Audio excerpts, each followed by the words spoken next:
జీవితం అంటే మనం బాగా బతకడం మాత్రమే కాదు, మన చుట్టూ అందరూ బాగా బతకడం, సమాజం బాగుండడం కోసం మనం ఏం చేస్తున్నాం. ఈ సమాజం మనకి ఇంత ఇచ్చింది కదా, మీకు ఆర్ట్స్ కాలేజీని ఇచ్చింది, చదువుకునే అవకాశాన్ని ఇచ్చింది, తినడానికి తిండిని ఇచ్చింది. ఇప్పుడు మీరు ఇక్కడ ఖర్చు చేస్తున్న ప్రతి పైసా ప్రజల పైసలే. ఆ ప్రజల పైసలుతో మేము జీతమైన మీ స్కాలర్షిప్ అయినా ఇంకేదైనా అంటే తిరిగి మళ్ళీ మనం సమాజానికి pay back to the society అంటాం. ఆ pay back to the society చేసినప్పుడే మన జీవితానికి ఒక సార్థకత ఉంటుంది. ఆ పద్ధతిలో మీరు నిర్మాణం కావాలి. తప్పనిసరిగా ఇవాల్టి వ్యవస్థలో అనేక ఆకర్షణలు, తలుకుమనే ఆకర్షణలు, మెరుపుల ఆకర్షణలు మీ ముందుకు వస్తాయి.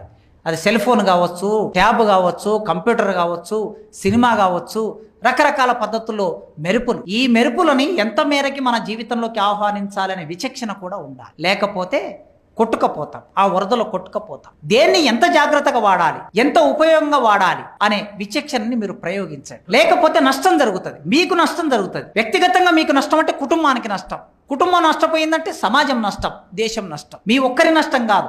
మీరు పతనమైతే మీరు ఒక్కరే పతనమైనట్లు కాదు, దేశమే పతనమైనట్లు. కనుక వైయక్తికమైన నిర్మాణమే దేశ నిర్మాణంగా మారుతుంది. గనక సాహిత్యం సంస్కారాన్ని నేర్పుతుంది, ఇతర సబ్జెక్టు సంస్కారాన్ని నేర్పవు. అవి మేధోపరమైన విషయాలు. సైన్స్ అండ్ సోషల్ సైన్స్ మేధోపరమైన విషయాలు. అవి ఆలోచన స్థాయిలో ఉంటాయి, వివిధ సిద్ధాంతాలను రూపొందిస్తాయి, ప్రయోగాల్ని రూపొందిస్తాయి, ప్రయోగాల ద్వారా కొత్త విషయాల్ని కనుక్కుంటాయి. కానీ సాహిత్యం అనేది మీకు సంస్కారాన్ని నేర్పుతుంది, విచక్షణను నేర్పుతుంది, మంచి చెడు అని చెబుతుంది. దాన్ని చదువుకున్న మీరు మంచి చెడు ఏమిటో తెలిసి ఈ సమాజంలో మనుగడ సాధించాలి.